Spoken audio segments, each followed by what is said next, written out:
तो स्वागत है बच्चों आपका फिर से एक बार वाइट व्यू अकेडमी के इस ऑनलाइन सेशन में। तो आज है हमारी 50 एमसीक्यू सीरीज का पार्ट 3।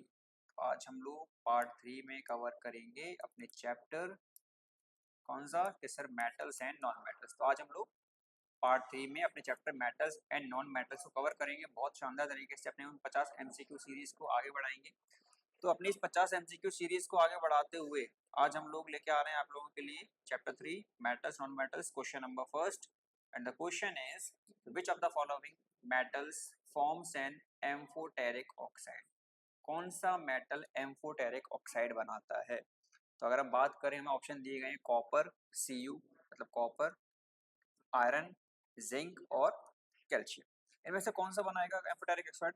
तो बेटा याद रखना, इनमें से जो जिंक होता है वो जिंक हमारे लिए एम्फोटेरिक ऑक्साइड बनाएगा। चलिए, सेकंड क्वेश्चन दिया है which metal is stored under kerosene due to extreme reactivity. कौन सा मेटल केरोसिन में रखा जाता है एक्सट्रीम रिएक्टिविटी की वजह से? तो ये तो बहुत बहुत बहुत ज्यादा सिंपल क्वेश्चन है। इस बोला जाता है कि पोटेशियम जो मेटल है वो पोटेशियम केरोसिन में रखा जाता है। क्यों? क्योंकि ये बहुत हाईली रिएक्टिव मेटल है, ये इजीली रिएक्ट कर जाता है, इसीलिए इसको केरोसिन में डिप करके रखा जाता है। बढ़िया। क्वेश्चन नंबर थर्ड दिया है which metal among the following reacts vigorously. कौन सा मेटल नीचे दिए गए मेटल्स में से विगरसली रिएक्ट करेगा with cold water? Cold water से बहुत जल्दी बहुत इजीली रिएक्ट कर जाएगा।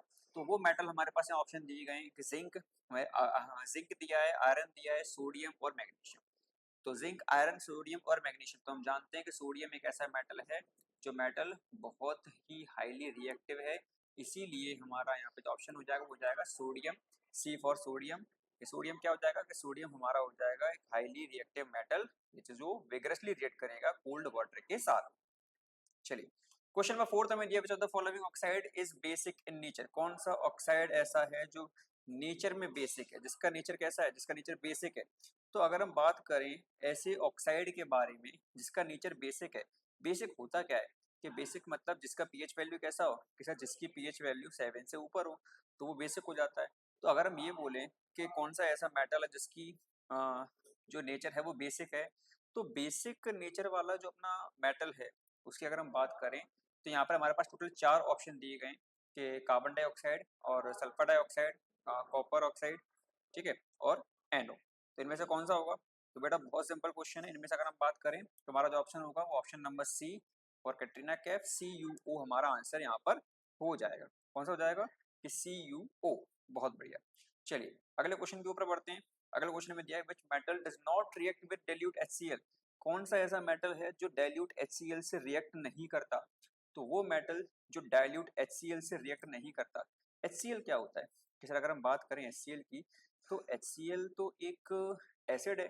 क्या है कि सर HCl एक एसिड है।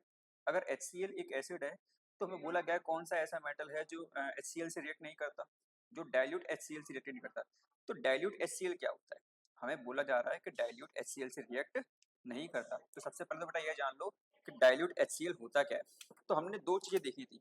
हमने देखा था कि एक हमारा कंसंट्रेटेड, कौन सा देखा था कि सर एक हमने कंसंट्रेटेड देखा था, दूसरा हम लोगों ने देखा था डाइल्यूट। जब हम लोगों ने एसिड के बारे में जाना था तो एक कंसंट्रेटेड दूसरा डाइल्यूट। कंसंट्रेटेड क्या होता है कि सर कंसंट्रेटेड वो होता है, कंसंट्रेटेड वो होता है जहां पर हमारे पास HCl की मात्रा ज्यादा हो। जहां पर कि सर जहां पर हमारे पास HCl मतलब एसिड की मात्रा ज्यादा हो, एसिड की क्वांटिटी ज्यादा और वाटर की क्वांटिटी कम हो। तो एसिड की क्वांटिटी ज़्यादा और वाटर की क्वांटिटी कम, ऐसा कहाँ होता है? तो ऐसा बेटा होता है अपना कहाँ पे कि सर ऐसा हमारा होता है कंसंट्रेटेड में। लेकिन दिया क्या गया है कि सर दिया हमें ये दिया है कि डाइल्यूट दे दिया गया है। क्या दे दिया है कि सर डाइल्यूट दे दिया गया है, और डाइल्यूट देने के बाद बोला गया है कि कौन सा ऐसा मेटल है विच of the following among the most sorry which metal does not react with dilute acid. कौन सा मेटल डाइल्यूट HCl से रिएक्ट नहीं करेगा? तो अगर हम इसकी बात करें तो हमारा बहुत शानदार आंसर यहाँ बनेगा कॉपर, Cu। कॉपर एक ऐसा मेटल है जो डाइल्यूट HCl से रिएक्ट नहीं करता। चलिए अगला क्वेश्चन हमें दिया गया है कि अगला क्वेश्चन क्या दिया है कि which among the following is the most ductile metal, कौन सा नीचे दिए गए कौन सा मेटल ऐसा है जो मोस्ट डक्टाइल है, मोस्ट डक्टाइल मेटल। तो अगर हम बात करें मोस्ट डक्टाइल मेटल की, तो मोस्ट डक्टाइल मेटल में कौन सा आ जाएगा, जैसे मोस्ट डक्टाइल मेटल, डक्टाइल क्या होता है, कि अगर हम बात करें डक्टाइल की, तो डक्टाइल होता क्या है उसको जान लो पहले। तो बेटा डक्टाइल के बारे में जब बात करेंगे, तो डक्टाइल एक ऐसा मेटल होता है कि डक्टाइल के बारे में जानते हैं। डक्टाइल मतलब कि सर डक्टाइल मतलब वो जिसको जब मेटल को हम जब मेटल की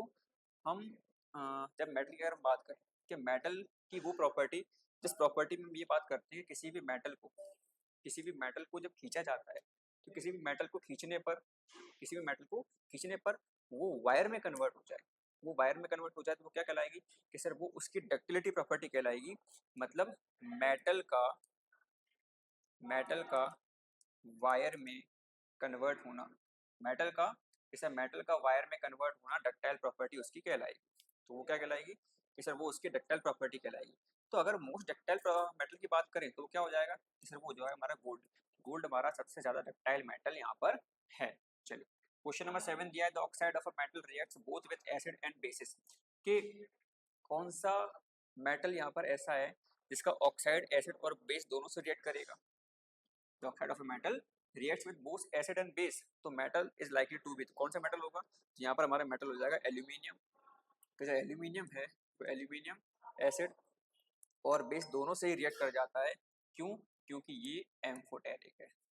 ऐसा है कि सर ये एम्फोटेरिक है। चलिए क्वेश्चन नंबर 8 हमें दिया है, which gas is produced when a metal reacts with dilute acid, कौन सी गैस निकलेगी जब एक मेटल इसे डाइल्यूट एसिड से रिएक्ट करेगा। तो यहाँ पर हमारा हो जाएगा हाइड्रोजन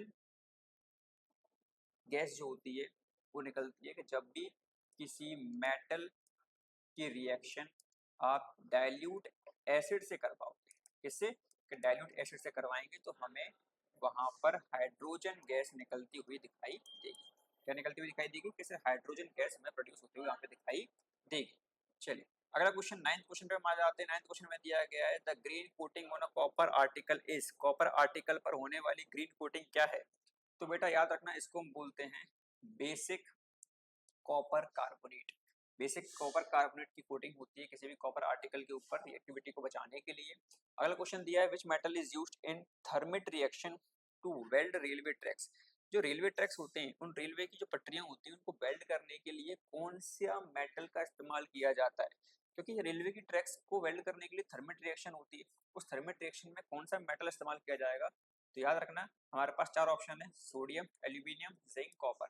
यहाँ पर जो एल्यूमिनियम है वो एल्यूमिनियम मेटल थर्मिट रिएक्शन में इस्तेमाल किया जाएगा रेलवे ट्रैक्स को या फिर रेलवे पटरियों को जोड़ने के लिए। अगला 11th क्वेश्चन कि which metal among the following is least reactive, कौन सा मेटल नीचे दिए गए मेटल्स में से कौन सा मेटल ऐसा है वो जो सबसे कम रिएक्टिव है।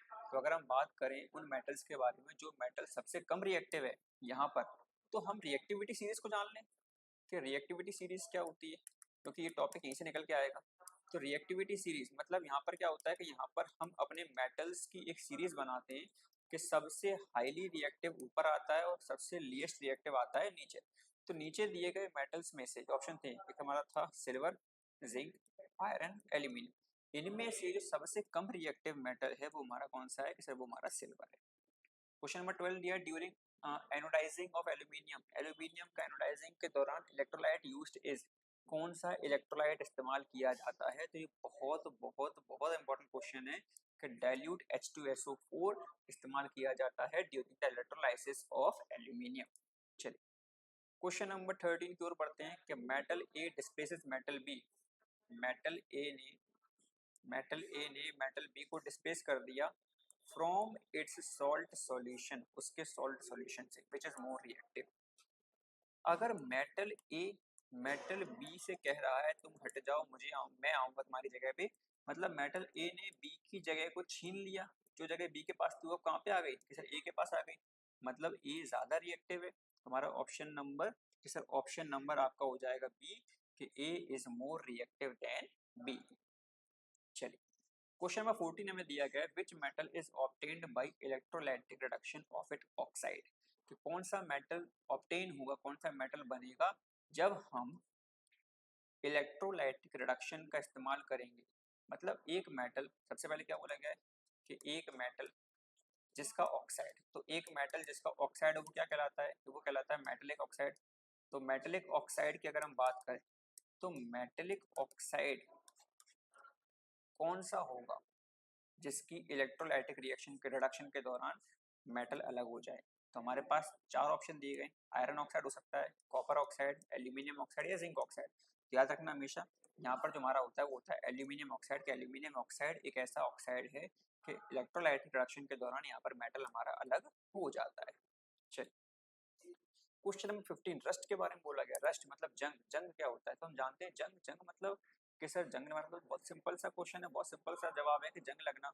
हम देखते हैं कोई भी लोहा वगैरह हमारे आसपास पड़ा होता है घरों में तो उसमें जंग लग जाती है, वो ब्राउन ब्राउन सा सब्सटेंस जो हम देखने को मिलता है हमें उसे हम जंग बोलते हैं। इंग्लिश में किसे इंग्लिश में बोलते हैं रस्ट, सॉरी रस्ट, इंग्लिश में क्या बोलते हैं किसे इंग्लिश में रस्ट बोलते हैं बेटा, रस्ट है, रस्ट क्या है कि सर ये रस्ट है।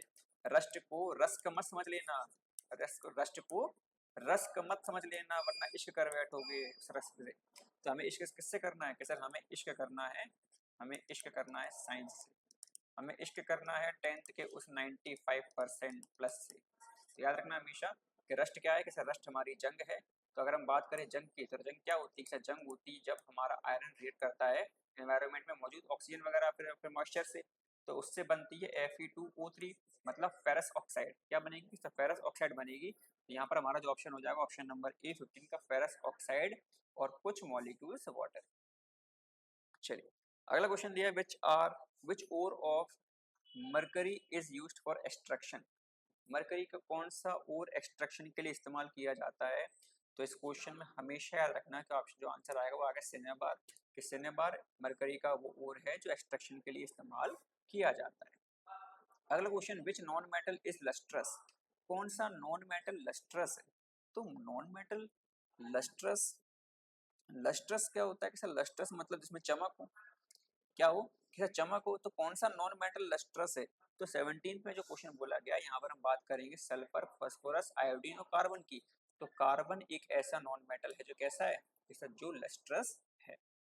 18 में दिया गया विच of the following metals float on water after reaction. कौन सा मेटल ऐसा है जो पानी पे फ्लोट करते हैं रिएक्शन के दौरान या फिर रिएक्शन के बाद, कि रिएक्शन के बाद पानी पे फ्लोट करने वाला कौन सा मेटल है। तो उस मेटल का नाम है बहुत बहुत बहुत अच्छे कि कैल्शियम उस मेटल का नाम है। तो फटाफट से कमेंट बॉक्स में इसका आंसर डालते जाना, जो भी आपको आते जा रहे हैं देखते जाओ। अगला question, question number 19, which command has the highest melting point. कौन सा कंपाउंड ऐसा है जिसका मेल्टिंग पॉइंट सबसे ज्यादा है।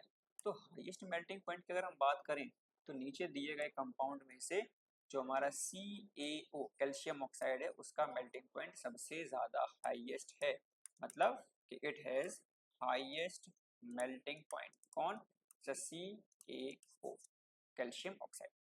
20th क्वेश्चन का alloy of copper and zinc is. Copper और जिंक का जो एलॉय होता है उसे क्या बोलते हैं। तो कॉपर और जिंक का जो एलॉय होता है वो बहुत फेमस है, इसे उसे हम बोलते हैं ब्रास। क्या बोलेंगे, सब ब्रास होता है कॉपर और जिंक का एलॉय। अगला question, which of the following is not conduct electricity. कौन नीचे दिए गए ऑप्शंस में से कौन सा ऐसा है जो इलेक्ट्रिसिटी कंडक्ट नहीं करता, मतलब कि sir which is not a conductor of electricity. इनमें से कौन सा ऐसा है जो इलेक्ट्रिसिटी का कंडक्टर नहीं है। तो ऑप्शन नंबर ए में दिया है molten NaCl, option B solid NaCl, तीसरा NaCl सॉल्यूशन और लास्ट है मैग्नीशियम क्लोराइड सॉल्यूशन। तो यहाँ पर जो हमारा ऑप्शन होगा वो हमारा ऑप्शन होगा सॉलिड सोडियम क्लोराइड, मतलब सॉलिड NaCl जो है वो एक अच्छा या फिर हम कहें वो एक इलेक्ट्रिसिटी कंडक्टर नहीं है। चलिए अगला क्वेश्चन, क्वेश्चन नंबर 22 और फिर हमारा लगभग आधी सीरीज आज की खत्म हो जाएगी। तो क्वेश्चन नंबर 22 हमें दिया गया व्हाट हैपेंस व्हेन, चलिए when Mg reacts with steam. क्या होगा जब Mg मतलब मैग्नीशियम स्टीम के साथ रिएक्ट करेगा। तो जब मैग्नीशियम स्टीम के साथ रिएक्ट करेगा तो ऐसी कंडीशन में मैग्नीशियम ऑक्साइड बनेगा और हाइड्रोजन गैस अलग हो जाएगी। तो ऑप्शन नंबर क्या दिख रहा है हमें कि MgO और plus H2, MgO plus H2 magnesium hydroxide, magnesium oxide और H हमारी अलग हो जाएगी। क्वेश्चन 23 कि which metal forms an oxide soluble in water to form alkali. कौन सा मेटल ऐसा है जो ऑक्साइड बनाता है जो पानी में डिसॉल्व होकर एल्कली बनाएगा। तो वो मेटल जो ऑक्साइड बनाता है और पानी में डिसॉल्व हो जाए और एल्कली बनाए तो वो होता है ना सोडियम मेटल। क्या होता है कि सर सोडियम मेटल होता है। ठीक है, question number 24, the sulphide ores are converted into oxides by, कि सल्फाइड के जो ओर्स होते हैं वो ऑक्साइड्स में कन्वर्ट हो जाते हैं। सल्फाइड के ओर्स ऑक्साइड में कन्वर्ट हो जाते हैं by the process of calcination, roasting, electrolysis, distillation. तो इसका ऑप्शन नंबर बी, रोस्टिंग के द्वारा हम किसी भी सल्फाइड ओर को उसके ऑक्साइड में कन्वर्ट कर सकते हैं। तो 25 क्वेश्चन, का substance added to metal to improve its property is called, ऐसा कौन सा सब्सटेंस है जो मेटल में डाला जाता है उसकी प्रॉपर्टी को क्या करने के लिए, उसकी प्रॉपर्टी को इम्प्रूव करने के लिए। तो वो मेटल वो सब्सटेंस जो किसी भी मेटल में उसकी प्रॉपर्टी को इम्प्रूव करने के लिए डाला जाता है उसको हम बोलते हैं एलॉय। क्या बोलते हैं कि सर उसको हम बोलते हैं एलॉय, मतलब कि सर मतलब मिक्सचर। तो यहाँ पर हमारा ऑप्शन क्या हो जाएगा सर, ऑप्शन नंबर सी के एलॉइंग एलिमेंट के, जो एलॉय बनाने वाले एलिमेंट होते हैं फिर जिसमें एलॉय डाले जा रहे हैं, मतलब वो एलिमेंट जो आपस में मिक्स होकर एलॉय बनाए, एक नया मेटल बनाए, उसको क्या बोलते हैं एलॉय, उसी को हम बोलते हैं एलॉइंग मेटल। चलिए, तो यहाँ हमारी आधी सीरीज आज की फिनिश होती है, metals and non metals. 25th question पर हम हैं, उसको हम पूरा कर चुके हैं। अब हम बात करेंगे 26th क्वेश्चन की, और धीरे धीरे करते करते हम 50 क्वेश्चन के टारगेट को आज का पूरा अचीव कर लेंगे। चलिए, बिना किसी देरी के, बिना किसी परेशानी के हम स्टार्ट करते हैं अपनी 26th क्वेश्चन। हम पार्ट 2 के ओर बढ़ रहे हैं, हमारा पड़ाव सेकंड आ गया है, जहां पर हमने अभी तक 25 क्वेश्चंस को सॉल्व कर लिया है। अब हम बात करेंगे अगले 25 क्वेश्चंस के ऊपर, बिना किसी देरी के, बिना किसी सावधानी के। तो बेटा बात ये आती है, आप देखते हो साइंस में क्या होता है कि साइंस में हमें कई सारे क्वेश्चंस ऐसे मिल जाते हैं जिन क्वेश्चंस में हमें डाउट रहता है कि आखिर ये हुआ तो हुआ कैसे, आखिर ये जो रीज़न है इसके पीछे, क्योंकि साइंस बिना किसी रीज़न को चलती नहीं। साइंस का मेन काम क्या है, जैसे साइंस हमें ये बताती है कि कोई चीज़ अगर हुई है तो वो कैसे हुई है। हर चीज़ के पीछे, हर एक क्वेश्चन में कहीं ना कहीं एक रीज़न रहता है। उस रीज़न को हम कैसे पता करें, हमें कैसे पता चले। या फिर मान लीजिए हमारा बोर्ड का एग्ज़ाम आने वाले हैं, अब बोर्ड के एग्ज़ाम में ऐसा तो पॉसिबल है नहीं कि हमने पूरे साल पढ़ाई नहीं की तो क्या हम पास नहीं होंगे, बिल्कुल होगे बेटा। अगर आपने पूरे साल पढ़ाई नहीं की आप तब भी पास होगे, लेकिन तब आपको एक प्रॉपर और एक स्मार्ट अप्रोच को फॉलो करना पड़ेगा। एक स्मार्ट अप्रोच फॉलो करनी पड़ेगी आपको। हमारे वाइड व्यू के द्वारा वन शॉट वीडियो स्टार्ट करने वाले हैं हम लोग बहुत जल्द आपके लिए। जिस वन शॉट वीडियोस में आपको एक ही वीडियो में चैप्टर के वो सारे इंपॉर्टेंट कंसेप्ट मिल जाएंगे जो आपके एग्जाम ओरिएंटेड हैं, आपके एग्जाम के लिए इंपॉर्टेंट है, चाहे फिर वो सीबीएसई हो या फिर एमपी बोर्ड। चलिए, 26 question, conductivity of ionic compound is due to, किसी भी आयनिक कंपाउंड की जो कंडक्टिविटी होती है वो किसकी वजह से होती है। तो सर अगर आयनिक कंपाउंड है तो उसकी कंडक्टिविटी आयंस की वजह से होगी। ठीक है, ड्यू टू द आयंस।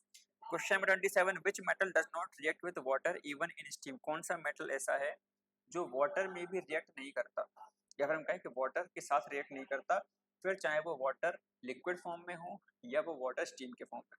याद रखना हमेशा कि कॉपर एक अकेला ऐसा मेटल है जो वाटर के साथ रिएक्ट नहीं करता। इसका फॉर्मूला है अपना Cu, और ऑप्शन में दिख रहा है ए, ऑप्शन ए Cu हमारा आंसर यहाँ पर हो जाएगा। तो question number 28, the brown fumes in nitric acid reaction are, nitric acid की जो रिएक्शन होती है उसमें आप देखते हो कि ब्राउन फ्यूम्स निकलते हैं। वो ब्राउन फ्यूम्स हैं किसके, तो बेटा जो नाइट्रिक एसिड की रिएक्शन हो रही है उस दौरान क्या होता है, ऑक्सीडेशन होता है नाइट्रोजन का। किसका होगा कि सर उस दौरान नाइट्रोजन का ऑक्सीडेशन होता है। तो अगर नाइट्रोजन का ऑक्सीडेशन हो रहा है तो क्या बनेगा सर, यहाँ पर निकल कर आएगा नाइट्रिक ऑक्साइड NO2। चलिए, बहुत बढ़िया। विच of the following is a non metallic oxide, इनमें से कौन सा नॉन मेटेलिक ऑक्साइड है, इनमें से कौन सा नॉन मेटेलिक ऑक्साइड है, मतलब कि वो ऑक्साइड तो है, वहां पर ऑक्सीडेशन तो हुआ है, लेकिन सब्सटेंस कैसा है, इसका सब्सटेंस नॉन मेटल है, इसलिए इसको नॉन मेटेलिक ऑक्साइड के नाम से जाना गया। इसके नाम से सर, इसीलिए इसको नॉन मेटेलिक ऑक्साइड के नाम से जाना गया। पर हमारा जहाँ पर ऑप्शन होगा, इसका पहला ऑप्शन हमें दिया गया कैल्शियम ऑक्साइड, दूसरा मैग्नीशियम ऑक्साइड, तीसरा सोडियम ऑक्साइड, सोडियम मोनोऑक्साइड, और तीसरा हमें दिया गया है कार्बन डाइऑक्साइड। तो अगर हम बात करें कि नॉन मेटेलिक, तो भाई हमारा कैल्शियम मैग्नीशियम, सोडियम सबको हटा दो, CO2 हमारा कार्बन डाइऑक्साइड अकेला ऐसा नॉन मेटलिक ऑक्साइड है जो हमें यहाँ पर ऑप्शन में देखने को मिल रहा है। हम जानते हैं कि आपने देखे होंगे घरों में कई सारे बर्तन होंगे, आपके घरों में कई सारे बर्तन होंगे, कई सारे ग्लास वगैरह होंगे, सब बहुत सारी चीज़ें होंगी। उन सभी बर्तनों के ऊपर आपने एक लाइन लिखी देखी होगी, इस लाइन को हम बोलते हैं स्टेनलेस स्टील। एक लाइन लिखी देखी होगी आप सभी ने, क्या लिखा होता है कि उस पर लिखा होता है स्टेनलेस स्टील। तो अगर ये स्टेनलेस स्टील है, क्या है कि सर ये स्टेनलेस स्टील है, क्या है कि सर ये एक स्टेनलेस स्टील है, तो स्टेनलेस स्टील बनी कैसे? याद रखना हमेशा, स्टेनलेस स्टील जो होती है वो कोई एक प्योर मेटल नहीं होता, वो कोई एक प्योर मेटल नहीं होता, वहां पर कोई दो या दो से ज्यादा मेटल का मिक्सचर काम करता है और इसी को हम बोलते हैं एलॉय। तो क्या दिया है question, steel is an alloy, alloy of, steel एक एलॉय है किसका?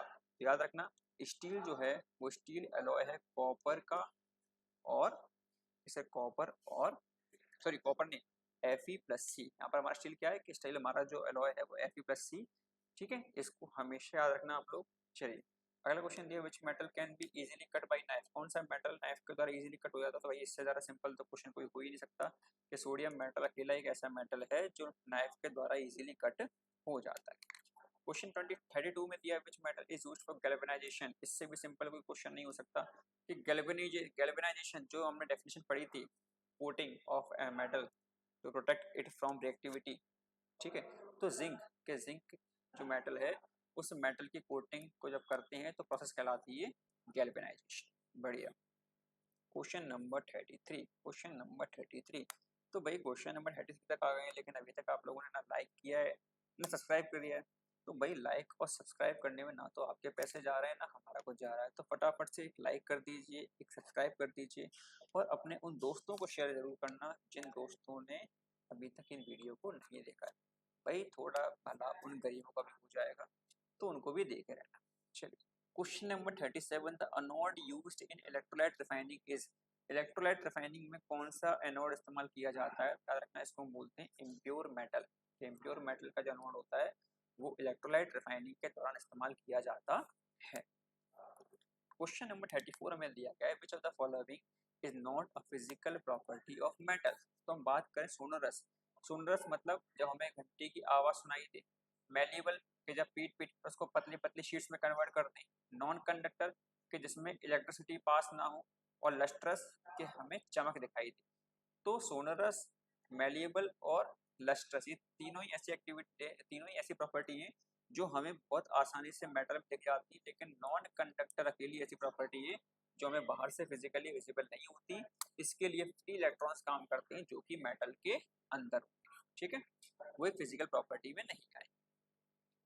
आगे बढ़ते हैं question number 35, which metal shows highest reactivity towards air, कौन सा मेटल ऐसा है जो हवा के प्रति बहुत हाईएस्ट रिएक्टिविटी रखता है?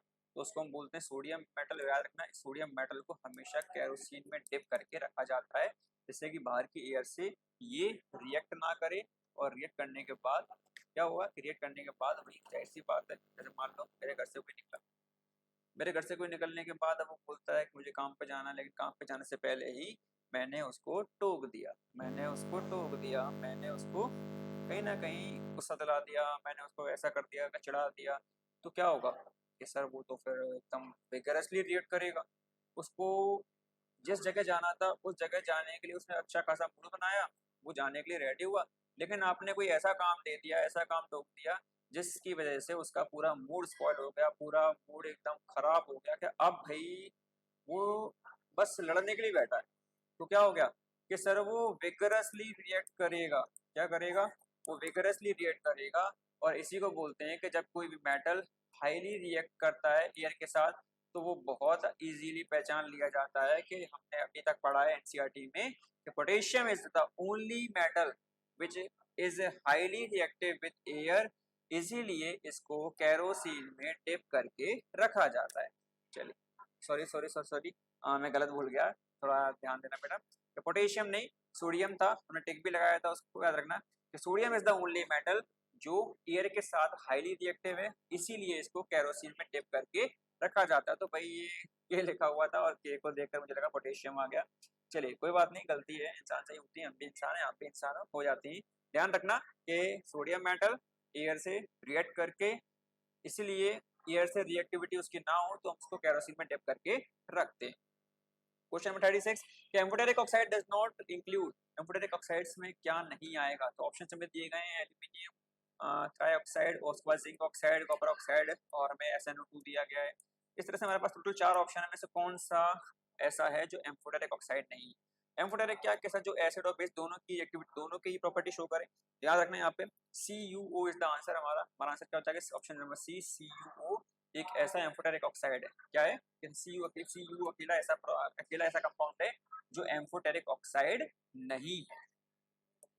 चलिए क्वेश्चन नंबर 37 के alloy used for electrical soldering, electrical soldering के लिए कौन सा अलॉय इस्तेमाल किया जाएगा? तो इलेक्ट्रिकल सोल्डरिंग के लिए सोल्डर वायर्स आते हैं। क्या आते हैं? क्या सोल्डर वायर्स आते हैं, उनका इस्तेमाल यहाँ पर किया जाता है। क्वेश्चन नंबर 38 विच नॉन मेटल कंडक्ट्स इलेक्ट्रिसिटी, कौन सा नॉन मेटल इलेक्ट्रिसिटी कौन सा नॉन मेटल कंडक्टर है?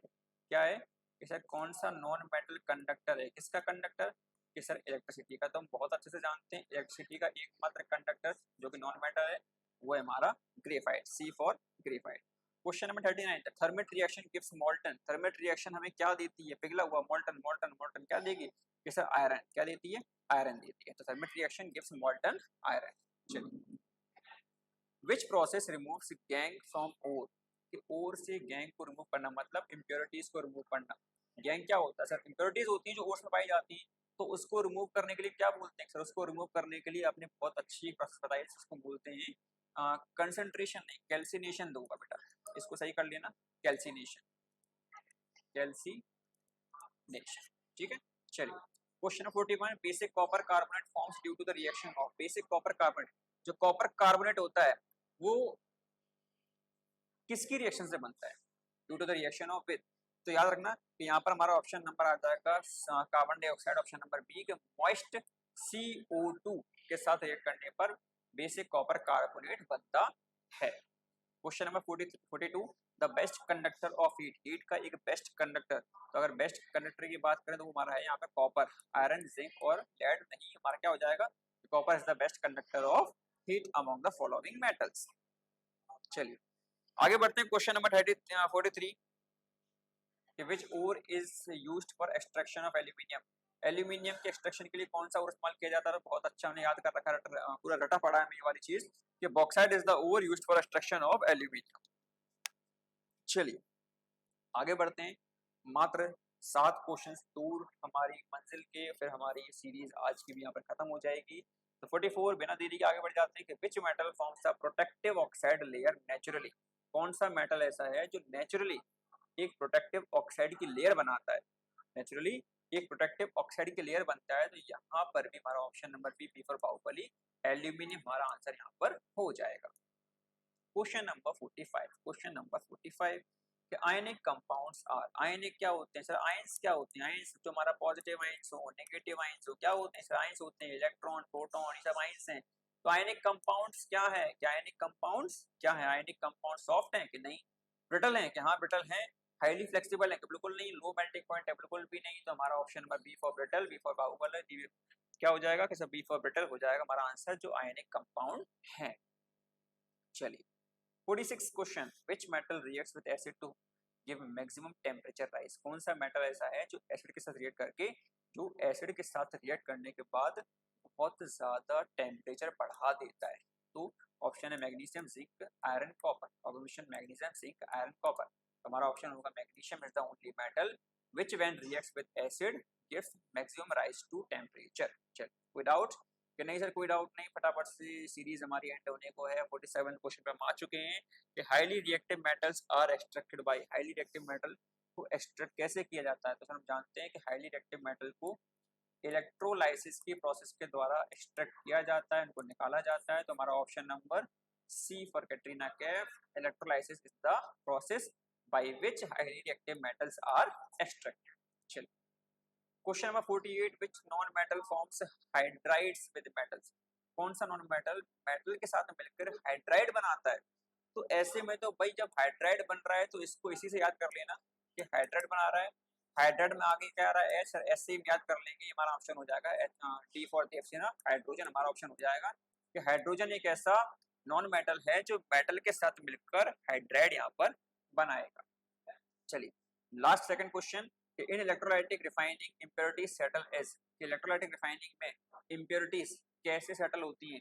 तो इम्प्योरिटीज यहाँ पर एनोड वगैरह के पास इकट्ठी हो जाती हैं और वहां पर सेटल हो जाती है, इसलिए option number C for Katrina Kaif anode mud, कि एनोड मड की जगह पर मान लें कि एनोड मड बनाएगी कि जब भी कोई इम्प्योरिटी इलेक्ट्रोलाइटिक रिफाइनिंग के दौरान इकट्ठी होती है तो कहाँ पे इकट्ठी होंगी, कि सर वो एनोड मड पर इकट्ठी यहाँ पर हो जाएंगी। लास्ट क्वेश्चन आज की सीरीज का, आज के चैप्टर का धमाकेदार क्वेश्चंस के साथ आज हम लोगों ने एंट्री ली है, फटाफट से क्वेश्चन को सॉल्व किया, बहुत अच्छे तरीके से याद भी कर लिया है, कोई डाउट नहीं है, कोई दिक्कत नहीं है। लास्ट क्वेश्चन का bronze is an alloy of, bronze किसका एलॉय है। तो अगर हम बात करें ब्रॉन्ज के एलॉय की तो सबसे पहले याद रखना कि एलॉय हमने बताया था कि एलॉय क्या होते हैं, कि मिक्सचर होते हैं हमारे मेटल्स के। एलॉय क्या होते हैं, एलॉय मिक्सचर हैं मेटल्स के।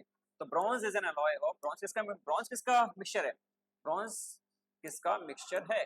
तो ब्रॉन्ज जो हमारा मिक्सचर है वो हमारा क्या हो जाएगा, ब्रॉन्ज मिक्सचर है Cu प्लस SN, क्या है इधर Cu plus SN, option number A for Amarendra Baahubali. बहुत बढ़िया। तो आज के क्वेश्चंस की सीरीज हम लोगों ने फटाफट से खत्म कर ली। हमारे 50 क्वेश्चंस, वो 50 क्वेश्चंस जो बोर्ड रेलेवेंट हैं, बोर्ड में शायद से इनके अलावा कोई क्वेश्चंस ना आए, तो आ भी जाए तो कोई दिक्कत नहीं, हमने इतने कंसेप्ट क्लियर कर रखा है कि आगे आपको दिक्कत नहीं आएगी। तो फटाफट से बने रहिए हमारे साथ, अगले चैप्टर के लिए फिर मिलते हैं आपसे नेक्स्ट वीडियो में। तब लेके आएंगे chapter number 4 of science class 10 MCQ series part 4। तब तक के लिए बने रहिए और देखना ना भूलें वन शॉट रिवीजन कोर्स जो हम लोग बहुत जल्द लॉन्च करने वाले हैं आप लोगों के लिए। चलिए।